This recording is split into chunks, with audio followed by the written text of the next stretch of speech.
Here we go. Everybody, so welcome to the Jones Show. I am here. It is the weekend edition. Baby, how y'all doing? Y'all all right? Good. I know a few of y'all gonna chime in a few minutes, okay? So I'm not gonna wait, because y'all know I don't ever wait, because I do these shows for people tomorrow, not for those who are live right now. So a few of y'all gonna come in now, but a couple thousand gonna join me in the next few days. That's fine. YouTube, if you're on YouTube, go ahead and hit the subscribe button, because we're getting ready to talk about something. Chandra Dewberry beat everybody. The rest of y'all gonna come in. I ain't waiting for you. Okay? We're talking about where does sex begin. Diamond, where do sex begin? I want to know from y'all. Where do it begin? If you don't have the answer, I got somebody who got the answer. He's standing here right to my right. You may not be able to see him right now on purpose, because what he's getting ready to say to you might be a little shocking to many of you, and I didn't want to show his face just yet. Crystal, Keisha, Karen, y'all popping in. Where do sex begin? All right, I drove all the way to a little town called Indianapolis to talk about this. Tyrone, Indianapolis, to talk about this subject here. It's called Romance in the Park, but it's cold outside. So we inside. How about that? I ain't gonna tell y'all where we are, because some of y'all who live in Indianapolis gonna be trying to come down here. Not right now. Hey, Shot and Gail. I got the great Joe Hill here. Hey. It's not Moses, and it's not Jesus, but they close, okay? He's got the spirit of him. How you doing, brother? I'm doing good, man. Good, good. Good to see you, man. Joe Hill, you got a book that you've been talking about. Got a book. You've been pushing this thing on social media for a few months now. Shamelessly, all right? We thought, next year after that, we didn't realize you had some stuff cooking. And bam, I saw your post that says, yep, it's ready. It's ready. It's out. It's out. It's there. It's official. Okay? Now, Lydia, don't go nowhere, because you especially need to hear this. Okay, all right. On your cover is a provocative picture. That was the intent. What's the intent? He's a media man like myself. Okay, it's a picture of two people from, I would say, up here down. In the kitchen. In the kitchen. They're in the kitchen for a reason. How many chapters in this book? 18. 18 chapters in this book. Okay, I have a copy. And only one more other person has a copy. We can tell you who that is, okay? You can have a copy, but we're going to kind of find out where his mind was on this particular book. Okay. All right, let me go here to these comments, because, okay, hey, all right. See, look, it sees your face. That's how scary Facebook is. It sees your face, and it wants me to tag you. Ain't that creepy? Yeah, it's me. That's creepy, because Facebook actually want y'all to send them your naked pictures, so that they could, what they call it, prevent. Anyway, that's another news story I don't want to talk about. Joe, where does sex begin? What's that? Where do sex begin? With husband and wife, Well, man and woman. the book obviously says in the kitchen, but the book is not about sex. It's about intimacy, which includes sex. Oh, I see.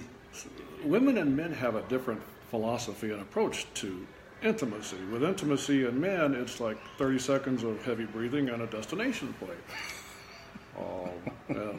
But with our women, that's not quite the same. And I kind of liken it to worship. You know, worship is not your hands up when the music's playing. Worship is also giving. It's also helping people out. It's also doing things around the church. It's your whole approach and attitude towards life. So my approach with this book was kind of to lay out the fact that everything we do in a marital relationship lends itself to intimacy.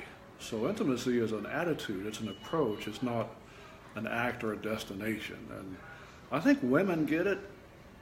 I don't think men get it to the extent that they do, and I certainly didn't as soon as I should have.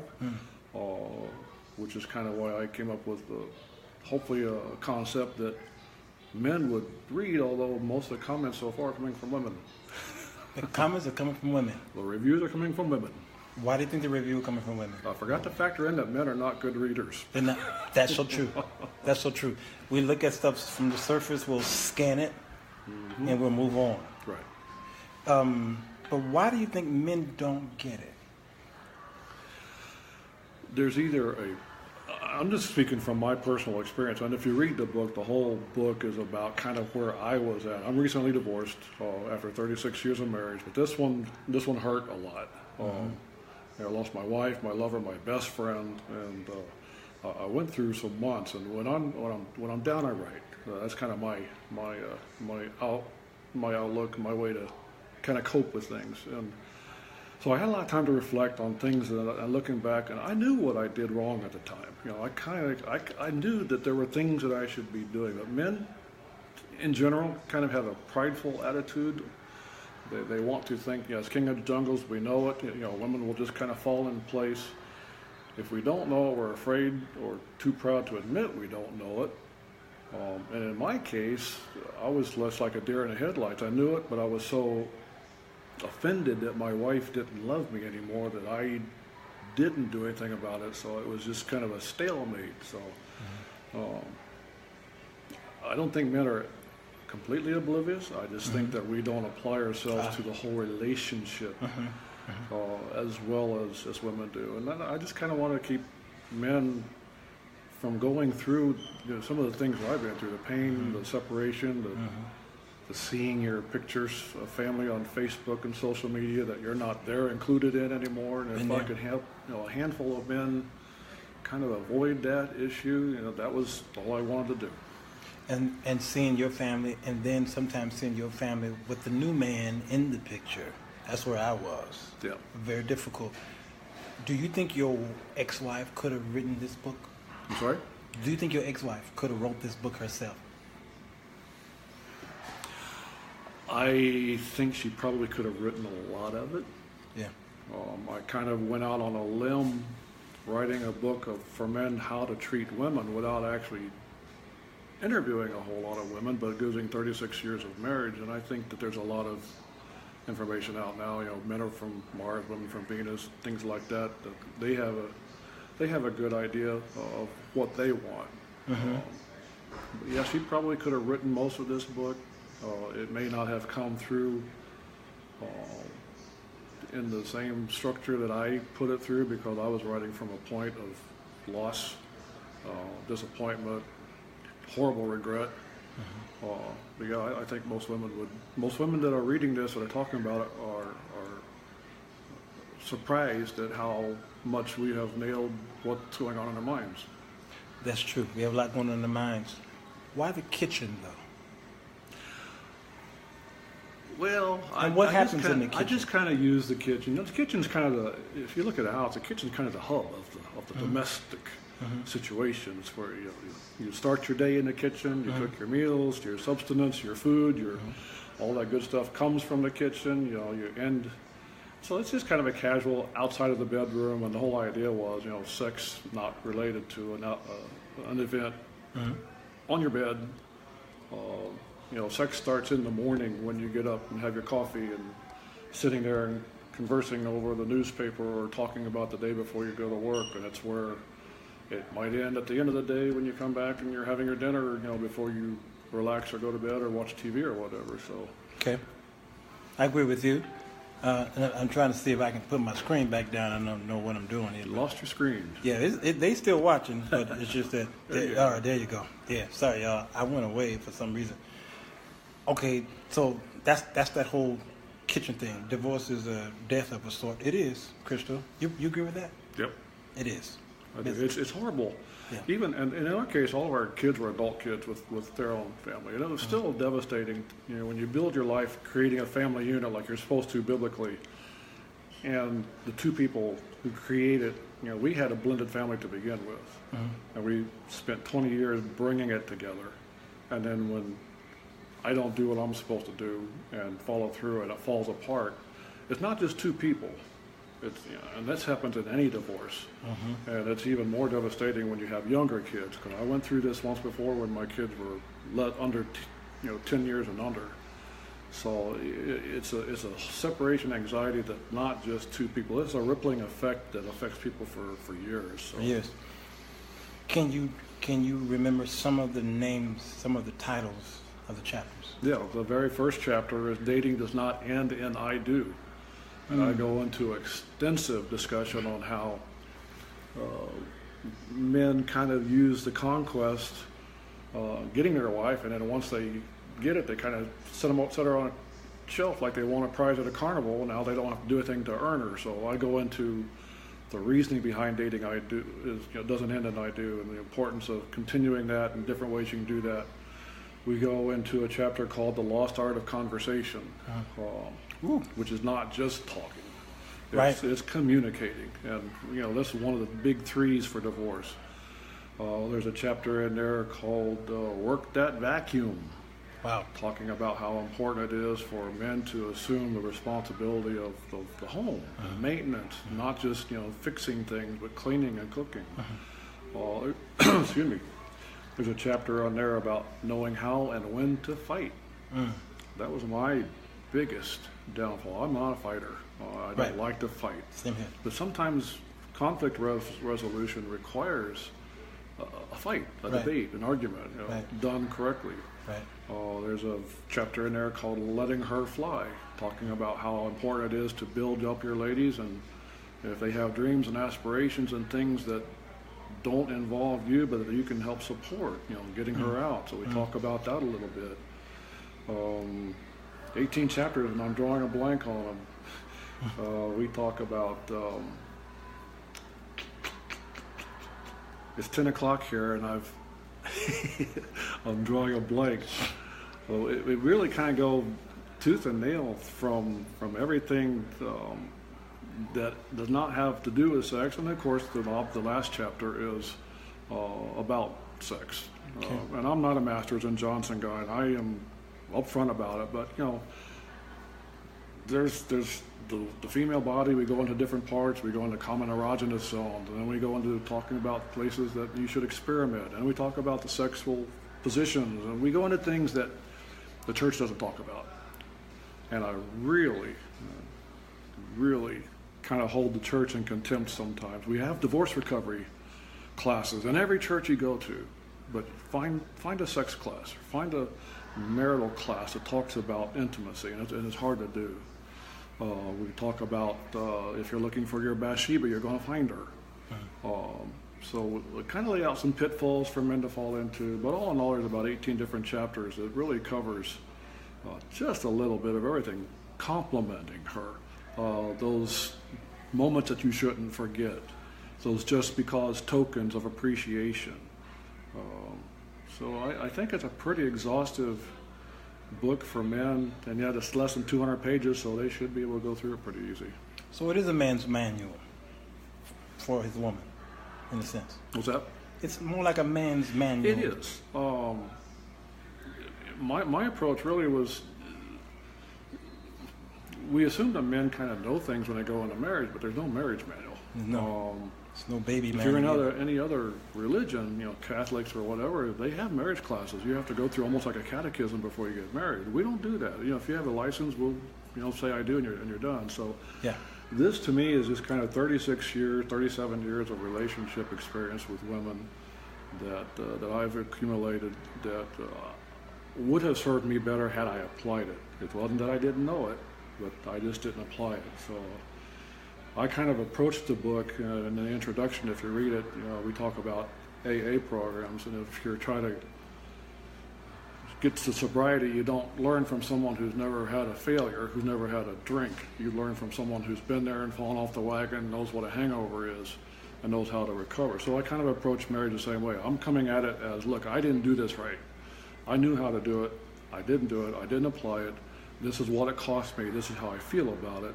So now let me take that information and help you, prevent you from getting to where I'm at. So I'm hoping that that's what we can accomplish with it. And I think it will be. There's a cultural difference, because you talked about recovery. in many churches. Unfortunately, in the African American church, it's not. It's not. It's almost non-existing in many of our Pentecostal churches. Singles ministries, we're dime a dozen there. Marriage ministries, dime a dozen. Recovery from divorce, not so much, unfortunately. And I think that's one issue that we're having. And then there's the issue of, I'm not talking about sex in our church. Hey, Dave. Yeah, he says, I know that guy. When I'm counseling people who wants to get married, the second thing I do is I insist that they continue the counseling after they say I do. I've got two couples that I've done it with. Okay, we at the altar. We say they said I do, yada yada. I says, meet me in about a month. That's right. And it's effective because the first couple I did that with says, I don't know if that makes any sense. We're married now. I said, that's what your problem is. Guess what? They kept calling after the marriage. It's been a couple of years now, and they still call. Okay?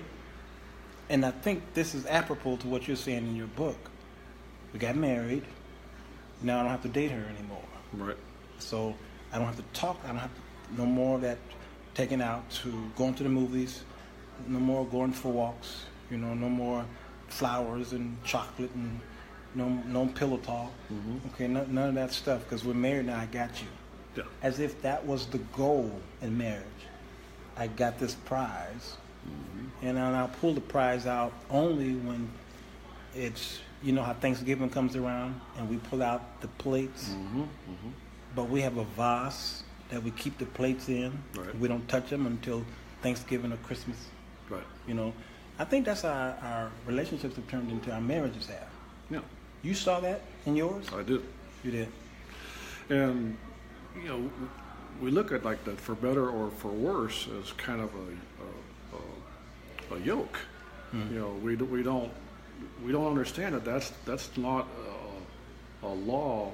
So that now you got this woman, you don't do anything to keep her, and it almost hurts me too. I've already talked to some women. In fact, a couple of women counselors in the church who counsel women about their marriages, and their counseling is always just pray and God will make him what he wants him to be, and just be patient. And I was like, no.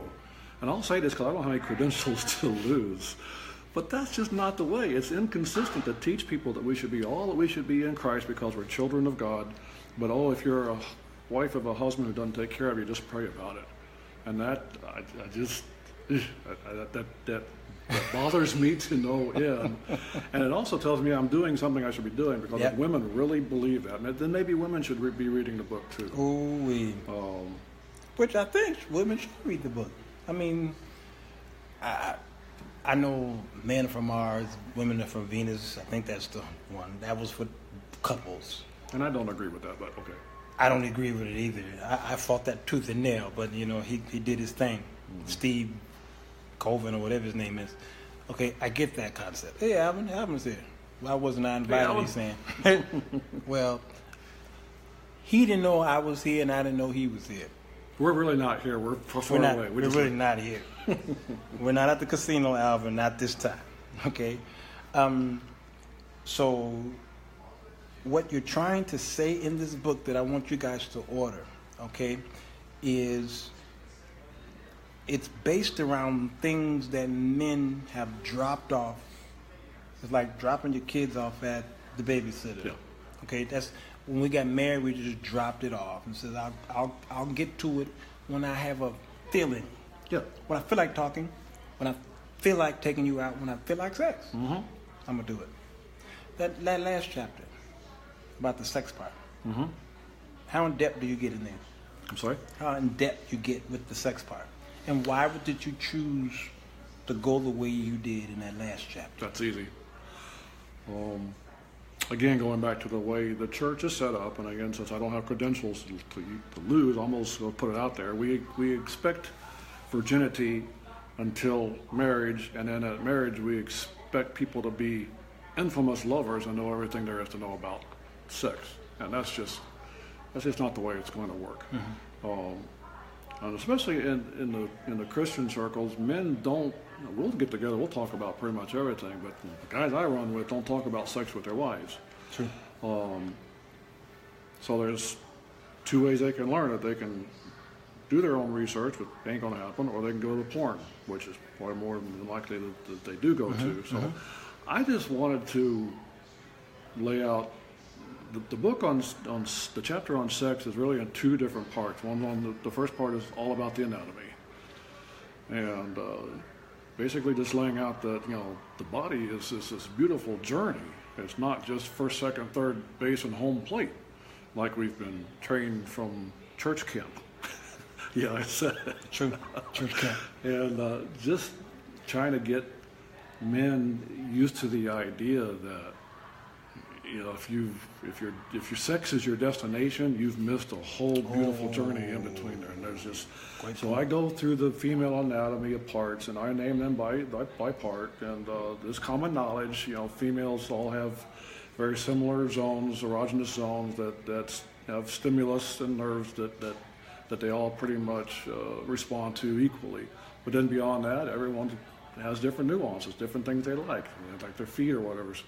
So we talk about learning that and then communicating with your spouse to know. And it can be a fun journey if you're learning things together that will benefit her, which will end up benefiting you. And then the second half, we go into a little bit about positions. Sure. We're not just all Baptist missionaries. No. There's a whole lot of different ways. A whole lot. And I don't touch on any of them. I mentioned 12. I give you a dirty dozen. Sure. But it's not. And I talk about the position and why it's fun. There's certain positions that stimulate women better. That free up your hands if you're a man. That put her in a position where you can watch her, or put her in a position where she's in charge.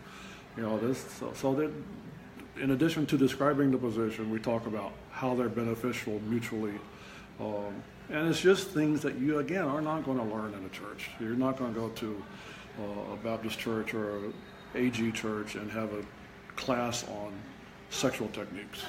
That's so true. And I don't know everything, but the idea is put the bullet points out there, put the nuggets out there that you can play with, and then use them as communication points with your wife. There's nothing better for two people who are sexually involved to discuss it and to learn about, hey, I like that. When you did that, oh, that was good. Slow down a little bit. And just trying to make, sex is obviously not the most important thing in a marriage, but it is an important thing in a marriage. It really is. You can have all the other things going right, and if the sex is bad, then it's like your back. If everything feels good, but you got a backache, your whole body hurts. Right. So we kind of treat sex the same way. And again, I don't claim to be a Masters and Johnson. If you're looking for cosmopolitan ways to drive your woman orgasmic, I'm the wrong guy. But we try to lay out some things that most church men probably aren't going to make themselves available to, and that was kind of the whole idea about that. That is so true. Alvin says, yes, Dottie Ledbetter, this is Joe Hill from Las Vegas. Yes, find out what makes them tick, learning how to be together, Crystal is saying. Yep. Position, find your right place. Yep. Alvin is saying here. The world teaches, but the church does not. Exactly. And I think what's going on here is the church have turned into such a spiritual being, too spiritual, leave out the natural. Right. And the only time we talk about naturals was maybe finance, the prosperity. What they've done, though, they've taken the scripture about it's better to marry than to burn, which forced many people into marriage because they were having sex. So they forced people to get married, but they did not teach them how marriage could be more joyful than just this institution that God has placed because He didn't want you to be sinning. Exactly. So that's where the teachings on marriage, on sex stops in the church. Right. This book's take you further because two couples can enjoy each other to the point where a woman is at work and she can't wait to get home to her husband because he does these things for her and it seemed like every time they do it, they experience something else new. Right. You know, it's like reading the scriptures. It's like you ever read the scriptures over and over again. It's like you keep getting something new out of it. And I think women want to experience that, but they don't get it from us. That's right. That's absolutely right. And again, this book is not written for Christian men because I didn't want to limit to that particular demographic. But obviously I wrote it from a faith-based position. No, Alvin, I'm not reading your comment. and the church just does not. You're right. A lot of people are forced into marriage because they're having sex too early, so they get married for the wrong reason, number one. Way too early, number two. And their foundation is just not there. They're not marrying their best friend. They're marrying someone who they lost their virginity to. There it is. And 10 years later, they've got kids and they're divorced. There it is. And, that was somewhat my position the first time. My first time I got married, I thought my girlfriend was pregnant. We were church people. What's the church going to say? So at 18 years old, guess what? We got married. You got married. And that's just wrong. I'm not going to go against biblical principles because they're there for a reason. But, men and women were made for pleasure. And it's only because of our own foolishness that sex and childbirth and all that good stuff hurts. But, woman was created for man. Sure. Man didn't need woman for anything except companionship and pleasure. He had everything God gave him. He sure did. But the one thing that he didn't have that God in his divine wisdom knew was one thing better than paradise was a woman. That's a woman. And I agree. I just think that I know the black ladies I've talked to talk about wanting to be the queen. And that's exactly the way they should be. They shouldn't settle for things because they're in the church and their husbands are Christians, so they're just going to pray that hopefully God will at some point change them. When women should be obviously a lot more proactive in communicating to what they want. And men need to be vulnerable and humble and willing to learn so they don't end up on holiday sitting by themselves wondering what the hell went wrong. And again, that was my approach to the book.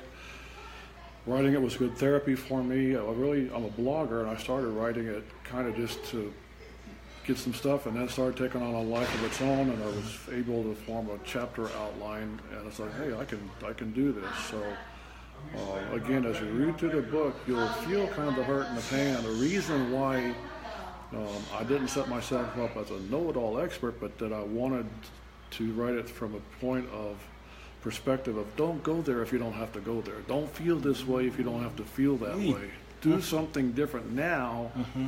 And once you start to see the signs, don't ignore them. I ignored them. And once you see it falling apart, once you see your wife isn't happy and it's something you can do about it, and you don't do anything about it, then you're responsible for your own misery. And I just don't want to see that happen, especially in the church. Yeah, which is happening too much. Where can we find this book? Where can we find that book? Where's the book? You can buy it at Amazon Kindle. It's an e-book, but it's also thick enough that you can buy it as a paperback. And I'm highly recommending the women who are buying it, if they're going to buy it for the men, who are not avid readers, go ahead and get the paperback version of it and highlight what you think that the things that are in there that are important to you, and then give it to them as a gift. I would love to see some churches get a hold of this and be proactive with it and use it as counseling. Because there's really nothing in there that's anti-scriptural. Maybe anti-traditional in their teaching and approach, but I don't know why it shouldn't be that way. But yeah, Amazon Kindle, Sex Begins in the Kitchen, $7.77 for the ebook, $9.99 for the paperback book. Very inexpensive for something that may change your life and your relationship. Terry, he just gave it to you. I know this is delayed. Okay. Yeah. So don't give me an offering. Buy the book. Yeah. Buy the book. That is the offer. Sex Begins in the Kitchen. All right, go to Kindle. I was getting ready to say, I can't remember I was getting ready to ask you something. Oh, you think that there might be an audio book maybe sometime down the road? A reading of this book? Don't maybe? know. You haven't thought about it? I hadn't thought about it. Okay. Depends on how popular it gets. Sure. I mean, now you don't have to do the reading; someone else could do it, but that might be something to consider. Because there's some people out there who, they sound like a project. There it is.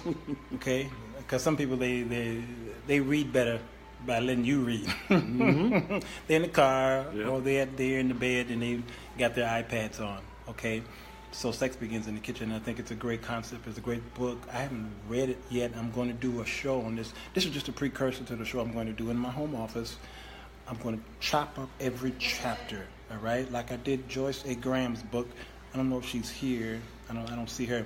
But we're going to chop it up. And for those of you who are looking to, especially you single women, all right? You either been married or you on your way to do it for the first time or the second time, okay? You might want to read this because what it's going to do is help you understand the man. Mm-hmm. You might understand something about yourself a little bit, but it's really a book for the man to know about you. When you're reading, you're going to say, yeah, that is me. That is what I want. Or you might say, man, maybe that doesn't fit me, this chapter, but this chapter fits me. Because did you think you might find some women saying, being in an opposition on what chapter you think the women might be in an opposition of? The lost art of conversation. The lost art of conversation. Learning how to fight. Men do not like to fight with their women. No, we don't. I was like that. So there's both the lost art of conversation and knowing how to fight are two chapters that go hand in hand. It is so important that men develop conflict resolution skills, and that means sitting down and talking to your wife. And if we can't communicate with them, then we can't resolve conflicts. And it's painful. It's pride. It's too much of a pride for us to do. But those are the two really critical chapters. Communicating, fighting, and then dating. If you can just keep dating your wife, if you just keep going back to the beginning, Proverbs says, "Love the wife of your youth." That doesn't necessarily mean what people think it means. Just keep reminding yourself of all the reasons why you married her, and when it gets bad, date more. I mean, the beautiful part about dating and the conquest was the discovery, and everything was new and fresh and exciting, and you wanted to do all these things because you loved her, just like you do with your kids once they're here. And once that stops, once familiarity and comfort sets in and predictability, it breeds boredom. Mm-hmm. And the reason why women like bad boys is because they're unpredictable and there's always something changing. So, and there's a fantasy that they're fulfilling in these bad boys. Mm-hmm. They want that bad boy in their husband. Yeah. And they can't get it out of him because he might be conservative, not so much in his religious, but I mean conservative in his character. Yeah. You know what I mean? And just like men want that freak. Yep. We want that. We want that decent woman. We want that educated woman. It doesn't mean college, but you know what I mean? Mm-hmm. But we also want that freak that we see. Yeah. We want her at home. I want a woman who's a little on the trashy side. Absolutely. We want the trashy side. We want her to flip us in the, do the ceiling thing. Mm-hmm. Okay. We want all of that in a package. Right. And it's a controlled chaos in our homes. We want that. But she wants that too. Mm-hmm. So where's the battle here, though? Because both parties want that, it appears. Right. Who usually gives it? Who's giving it more? Is it the woman giving it more to him and he's not responding? I think it's both, but I really think it relies on the men. Matter of fact, as it's starting to come back to me now, the second chapter of the book is actually called Creating a Haunted House. And the idea behind a haunted house is just creating an atmosphere that is, when you go in these haunted houses, there's always something different around each corner, and you're safe, but you're going to have your pants scared off of you, and you anticipate. I mean, the lines to these places are crazy long. So we talk about how you can create an atmosphere for your wife that's always unexpected. Just doing things just out of the norm. I mean, I even go into talking about showing up for breakfast naked. Okay, I'll just lay it out there. Just creating a haunted house where it's not always the same thing.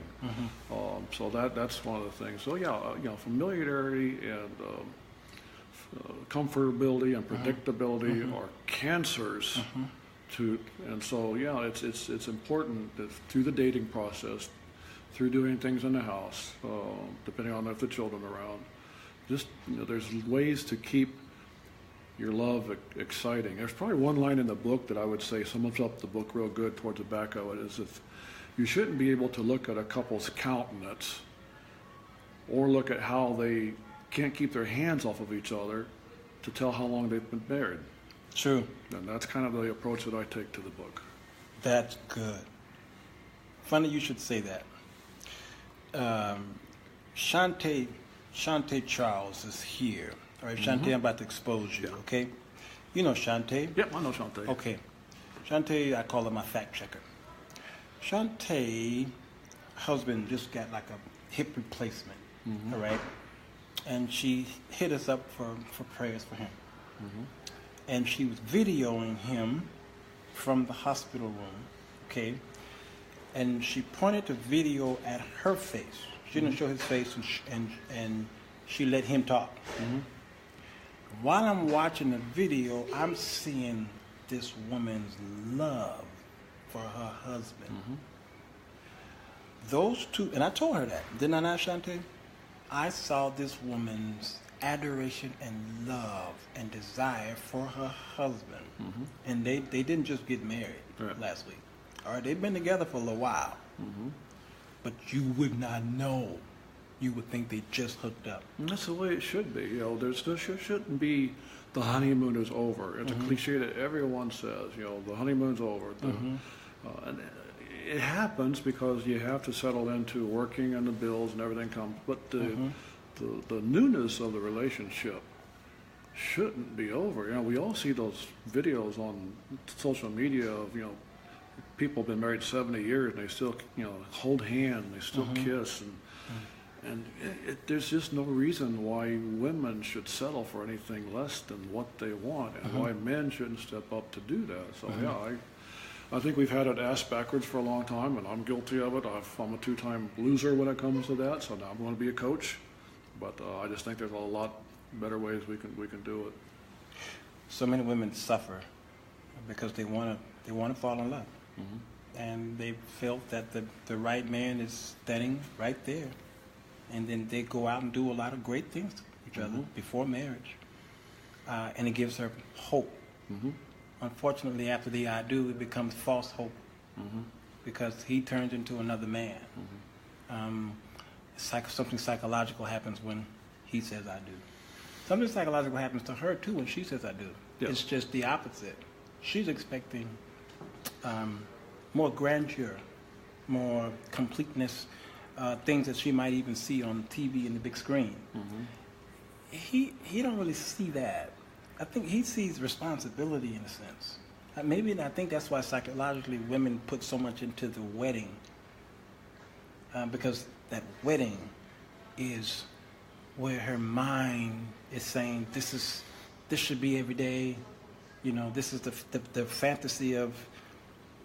It's almost like it's a Romeo, Juliet type thing. A man is like a lot of times he don't even want to go through that ceremony. Right. Okay, he wants to get this over with. He would rather go to the Justice of Peace. Many of them. Let's just get this part over with. Okay. What was you? What was your case? I was a hopeless romantic.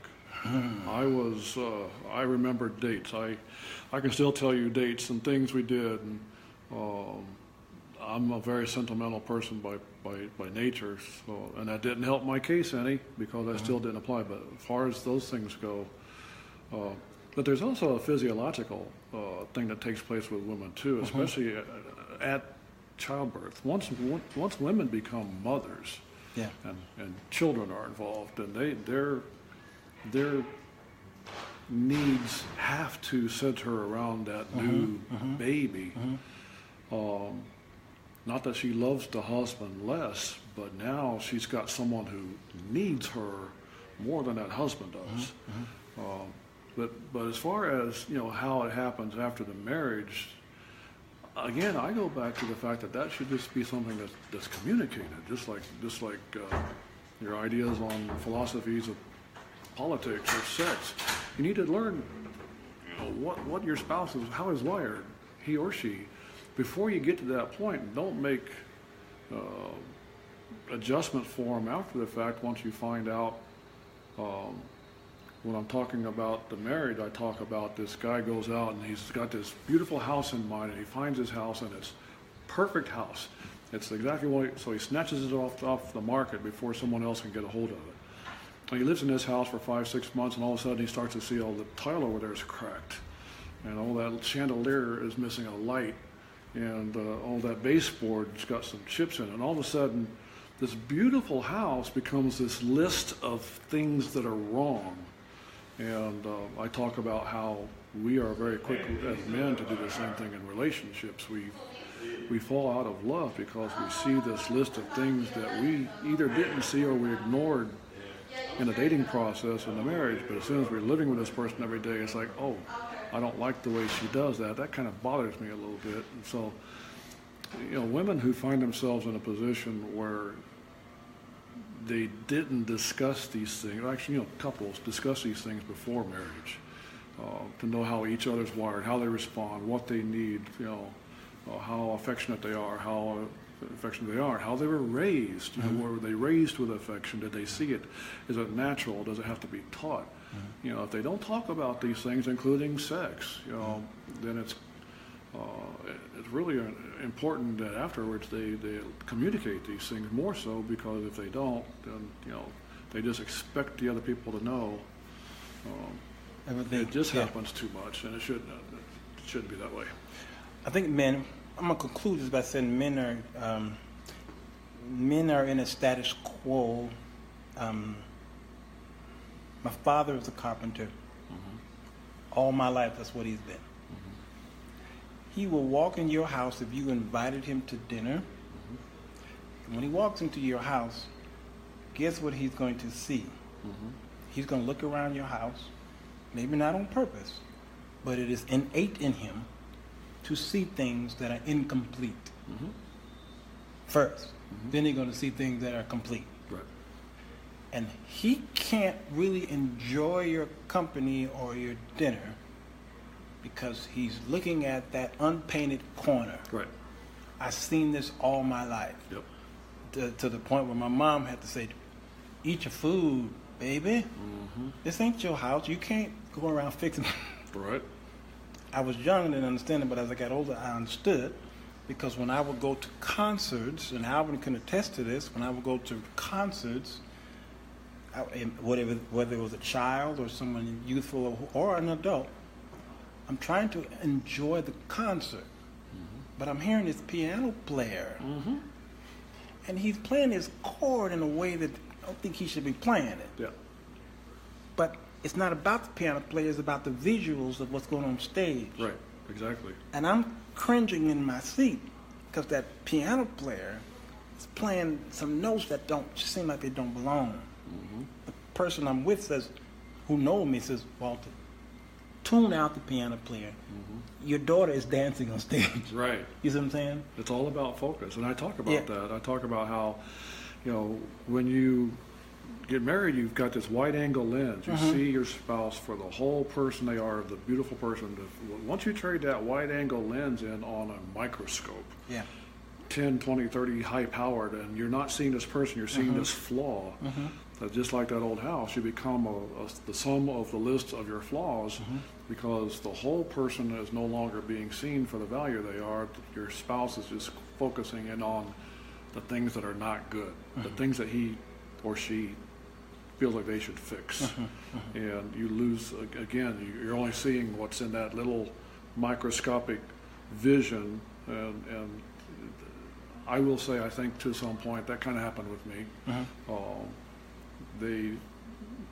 don't call her my ex, my friend, stopped seeing me when we were frustrated for everything that I was, and started looking at my faults. And once you start looking for my faults, you're going to find them, because I have That's them. it. And if that's all you see, if you just see that little scratch on that brand new car, or that cracked tile in that brand new model home, then that's a perspective issue then, and that has to be changed. We're looking for perfection in our women, flawless face, flawless hair, flawless weight, all this stuff, and we don't think about what they are looking at us, how they're analyzing us. We're analyzing all of this, so we'll put up with this, put up with that. But what I think one of the greatest sayings that I've heard in many years was, I never met a man I didn't like. When I was younger, I thought that was silly. But as I got intelligent, I understood. I've never met a man I didn't like. Right. And when I say that on here, and that's why people flock to me the way they do, because I see good in all men, in all, even Donald Trump. Yep. Yep. Okay. Believe it or not. And I had to bring his name up because it was like bringing up Satan. I didn't vote for him. I voted none of the above. I swear to God. Yeah. As much as it is difficult to see any good in him, I had to set my mind. I had to do it. And of course, over years, I had to do that. So if I was in his presence, I would be maybe trying to find and celebrate something we have in common. Because in many ways, I'm kind of political, and people know that. Okay? So I said, so in a relationship, we should be the same way. It seems like that's what you're alluding to, is that we keep undressing and patching and filling in holes and stuff with our mates, but we can't really see the big picture of the greatness that they can bring to us and our children and our future, which causes us to have these little problems. Because when you start piecing women out, they remember every piece. When you start piecing pieces out, she remembers the pieces. And it's like she puts it in this drawer. Yeah. And she knows dates. Remember when you told me, because if she asks you, does this dress make my butt look big? She's looking. Let me ask you, because I have an answer. What do you think she's looking for when she asks you that question? Well, obviously she's looking for, and I have first-hand experience of this, she's looking for affirmation. She wants to know that you still look at her butt. And, she wants to know, she didn't put on 10 pounds. Or, those 10 pounds she put on doesn't matter to you. If she's conscious about it, it's a concern of hers, and it shouldn't be dismissed, even though it is the trap of the century made by the devil himself. There it is. To step into. There it is. But you have to be careful, because some women are wired. My first wife asked me that very question. Yes. And stupid me, I answered her honestly. Yes. Yes, honey, your butt it's gotten a little bit bigger than it used to be. Done in love, but it had an impact on her that changed her forever. And it was... What should have been your answer? Because when they asked that question... I'm still trying to figure that out. And that's the reason why I asked that question, because it's difficult to understand women for the same reason it's difficult to understand us. I don't know which one is worse. But when they ask that question, are they looking for the truth? Well, the best way to answer it to me is with another question, because I got a big belly. Well, honey, do you think this shirt makes my belly look big? Put it back on them. But no, I mean the obvious answer should be it doesn't matter. Your butt or your belly or whatever it is she's asking about, your hair, your new hairstyle. It doesn't change who you are. I love you the way you are. And there's even a part of the book that I talk about how exhaustive this book is, and we start talking about the female anatomy. I even bring up women who have had the unfortunate experience of having cancer and possibly mastectomies, and they're super sensitive about the fact that they don't feel like they're whole anymore, and how important it is, especially in those situations, for the man to let her women know that, hey, you aren't defined by your breast, you're defined by the person who fought the cancer. So I even go into a little bit about loving your women the way they are and noticing the imperfections and letting them go, because women are a whole lot better at playing this game than we are. And if you start playing that game, you're going to lose. You will lose. You will lose. Because none of us are Tom Cruise or Richard Gere or name your favorite male star. I'm glad you didn't say Kevin Spacey. Thanks. Shantae says, whatever the change, I still want you, I see you, and I want you. Exactly. That's beautiful. That's the way it has to be. That's beautiful. Now, that's coming from a woman. Yeah. All right? And I think she represents quite a few of them. That should be the response from the man. Right. why are we worried about your butt being so big in that dress? I think totally all of your portion, I fell in love with your whole portion. That's true, but men are very visual creatures. We are. I mean, we are visually driven. There's not a butt that goes by that most of us don't know. And women understand, yeah, I'm guilty.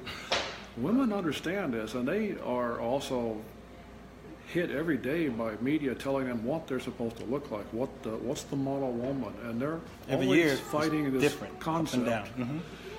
So it's really important that their man, the person they want to be in love with and married to the rest of their life, sees them not as obligated to say, yeah, I love you because I married you, but they need those affirming words.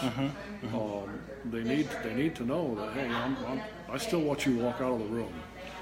Bam. Walk slow. I still love when you're not wearing a bra under that shirt.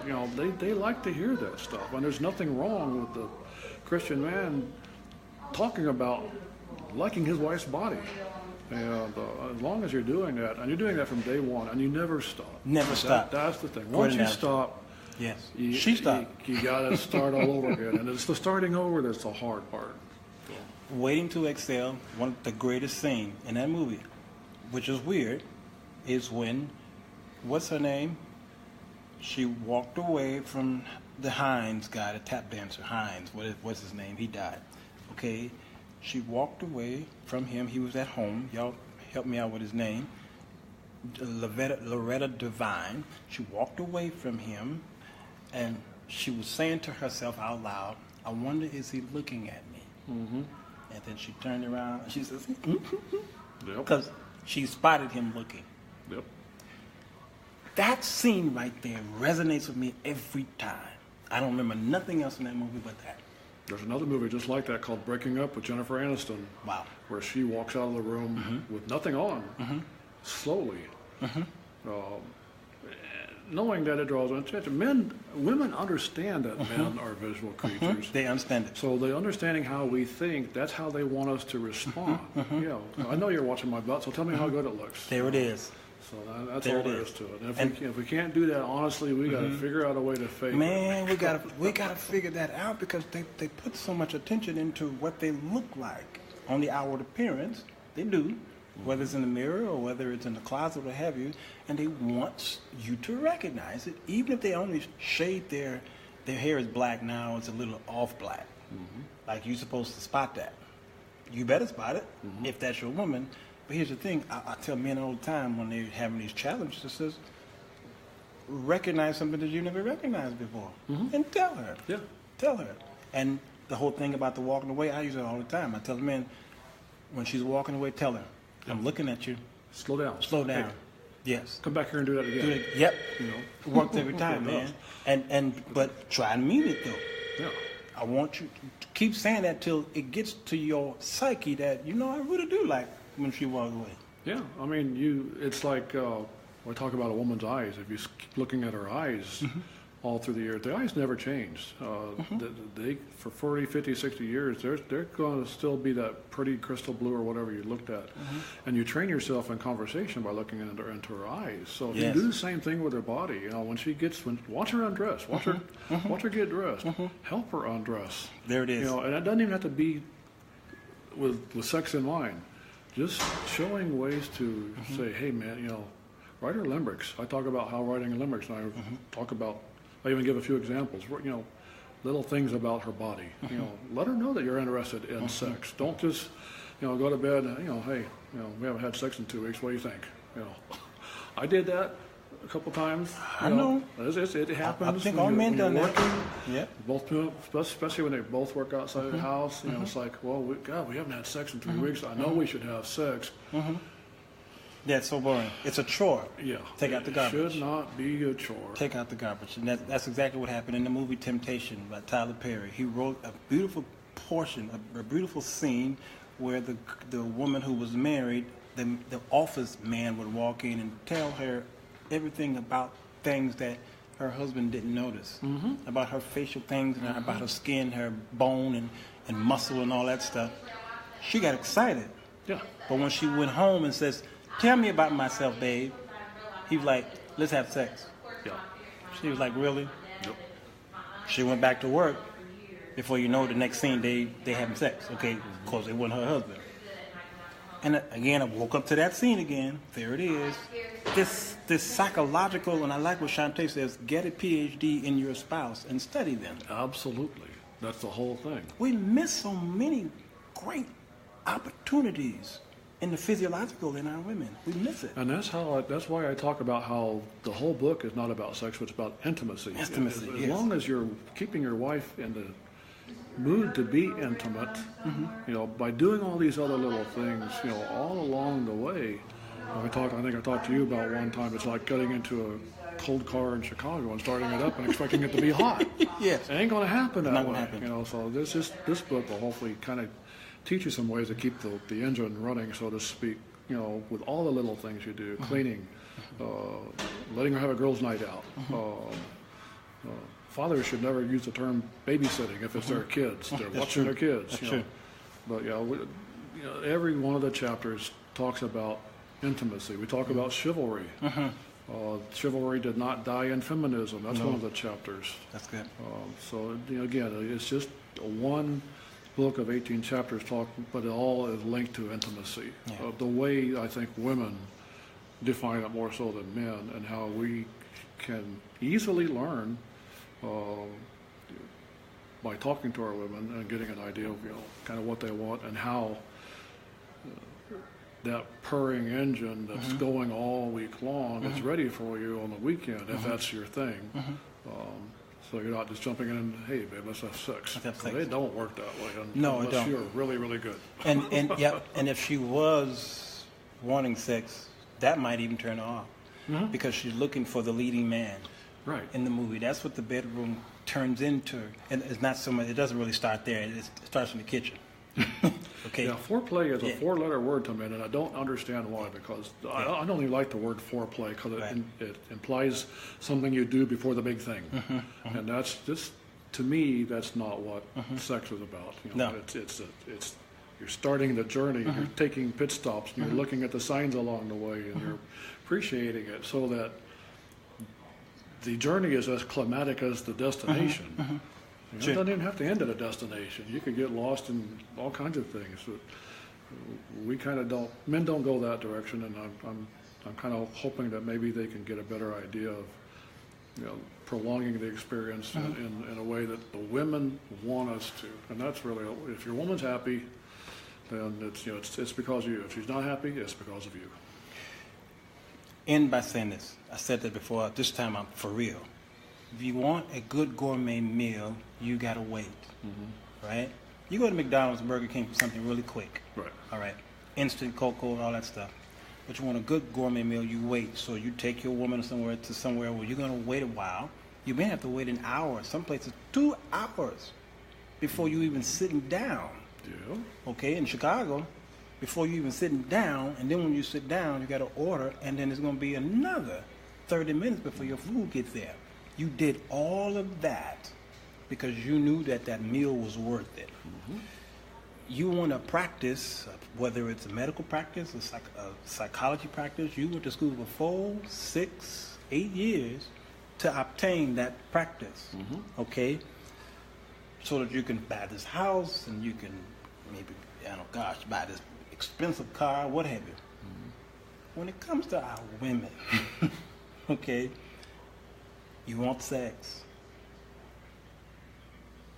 And you know that there's some things you need to do to get to that, you won't do it. We won't do it. But we spend so much time doing this other stuff to obtain it. We'll even take up a bad habit so that our bodies could get used to this blunt or this cocaine or this opioid or whatever it is, okay? Because we know the body's going to reject it before it receives it. But we won't do that with our own women. And that's some kind of trap that we've placed ourselves in. I actually talk about that. I talk about how, you know, men are very disciplined when it comes to their careers, when it comes to working on cars, their hobbies. They go with what works and they develop it, and whatever works they stick with, except in marriage. They went with what worked up until the point where they said, yeah, I do, and then I do kind of becomes I did, and we stop doing what we know works. And even maybe we didn't do everything, but at least what we were doing was on the right track. We were progressing to the point where we convinced this woman that, hey, we were the real deal. And, this could be a 50, 60-year thing. But yeah, you're right. In every other aspect of a man's life, we practice, we perfect our skills, we practice our musician skills, we put in hours, we put in time, we put in, on the golf course, driving range, whatever it takes to get our game better. We need to take that attitude into our marriage. And I think that, again, we feel like the careers and the other things we're aspiring to are things we're still trying to reach for, but I think that our marriage is something that we've got married, so we've already obtained all there is to it, and it is what it is, and we just kind of let it go. Yeah. I think that I don't think that we're inherently lazy. I don't want to say that because that's not fair, but I do believe that we just have this notion that, once again we say those vows, we've done the work. We've put in the work, especially in the Christian marriage, because we hold those vows sacred. So, hey, you said, honey, I do for better or for worse. So, I'm sorry if it's worse, but you're stuck. Again, I hope that's not the case. And if women stop settling for that, and I know your women don't go for that. No. I watch their comments and I read how they want to be treated like a queen. No, when he said my women, he's talking about black women, not my women. The beautiful black women that I know follow Sir Walter don't put up with that. But even though they say they don't put up with that, I would question how do they approach their men with that? If they don't feel like they're being treated like the queen they want to be, do they tell their men how to treat them the way they want to be, or do they just tell their men, you're not treating me the way you want, and they kind of leave it at that? They get to that point. Yeah. Unfortunately, they get to that point, and once you get to that point, in some cases it's too late. Yeah. She done gave up. Yeah. Jerome says it's hard for men to be romantic when they never saw romance in their home growing up. That's true, and that's why I said just a few minutes ago, one of the discussions you should have in the dating process is, how were they brought up? Did they see their parents, loving on each other? Did they see the fathers loving on the kids? Is that something that they grew up with, or is it foreign to them? Right. Because if you're in this situation where let's say you married an orphan and they aren't used to that, it's going to be hard, not impossible, but it's going to be hard for them to mimic something that they've never seen or experienced. So yeah, she's absolutely right. Yeah. That's something that should be disclosed before you say I do. Sure, Jerome is a man. I will say, I think the ladies have allowed the men to become these non-chivalrous people, because the woman knows, in many cases, she knows what a chivalrous man look like. So she is enabling him when she doesn't allow him or tell him, that is. Not so much allow him, because if he's never seen it, he can't be what he's never seen. But you can tell him, open that door. You can tell him, I like, you said earlier, touch me here. I like when you touch me here. Don't touch me there, but if you're going to touch me there, be a little more softer. You're showing him what you like. And then when he's conditioned to doing what you like, then you're going to like it even more. If he's rejecting this and rejecting that and rejecting this, unfortunately, you got the wrong dude. Yeah. Chivalry, we talk about, is not just a concept. There was actually, back in the medieval days, a chivalry code. It was what we call the 10 Commandments of Chivalry. Yeah. And a couple of those still directly relate themselves to marriage. One is defending those who are weaker, and one is always devoting and pledging your loyalty and your honesty. And in the chapter on chivalry, I even talk about some of what we would call Southern gentlemanly characteristics, but things that some men don't understand about, chivalry, like, walking down the street, what side of the road you should be walking on with your wife. Should you be the first to go up the stairs or last to go up the stairs? So, and there's some things that men just aren't. Maybe in the South those things kind of get passed on, but I know in Indiana, there's a lot of things I didn't learn about that. I didn't know that I should go first on an escalator. Now I know, and I know why. I didn't know that I should be the one walking the closest to the street, but now the escalator going up or down? If the escalator's going up, you're behind. There it If is. the escalator's going down, you're in front. You're in front. There it is. And the basic thing with chivalry is you, as a man, are always going to put yourself between your wife and any That's danger. it. And That's that's the whole thing. That's it.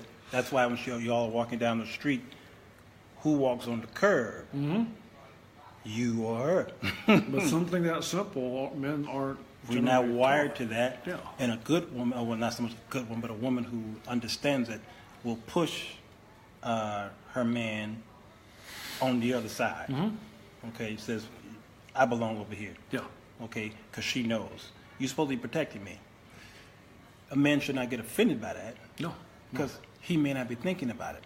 But a woman also shouldn't be so forceful with it, because then he's going to be like, you're trying to make me out of a man. You can't. So Tell him why he should be why on that side of the street. Tell him that if a car runs off, it's going to be his ass that gets hit, not hers. Right. But at least make him understand. And that's, again, the whole thing with communication is, don't, if you are one to tell your man what to do, tell him why. Why is it important to you? Don't bark it out as an order, but communicate it in love. And that's the thing that I think men are probably going to be better at receiving if their women know how to approach them.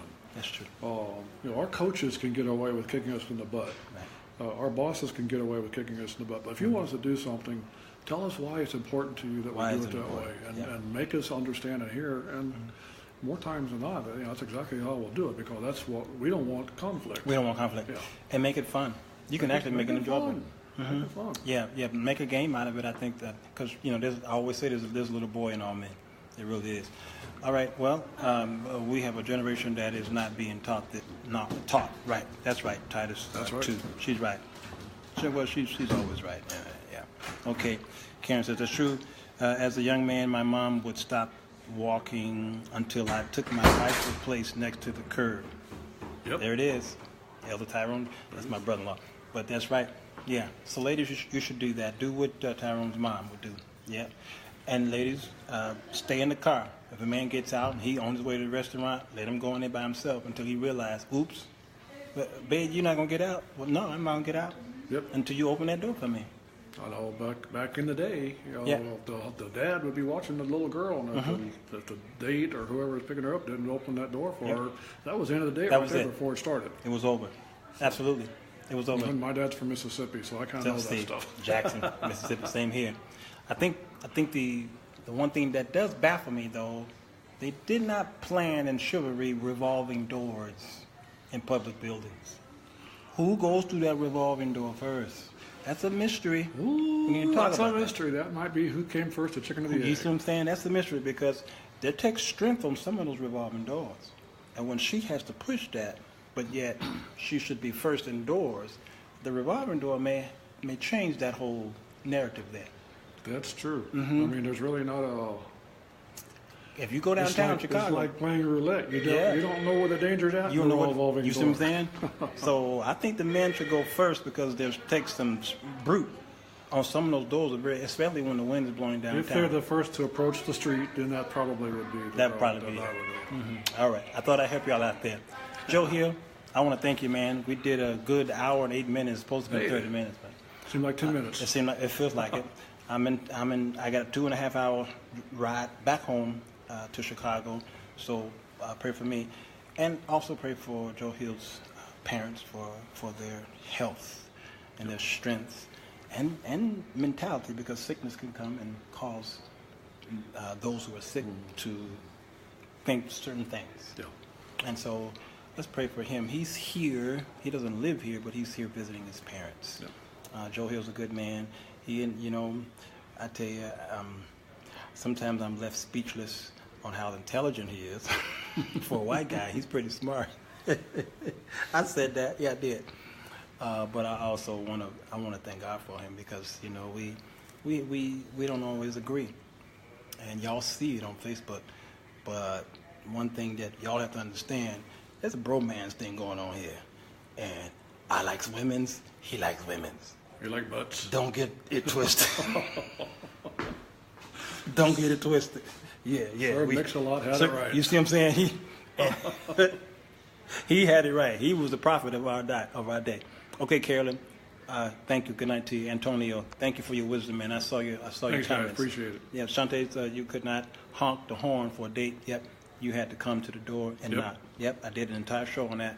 All right, and many of you, thank you, Lady Rochelle, who's in St. Louis right now.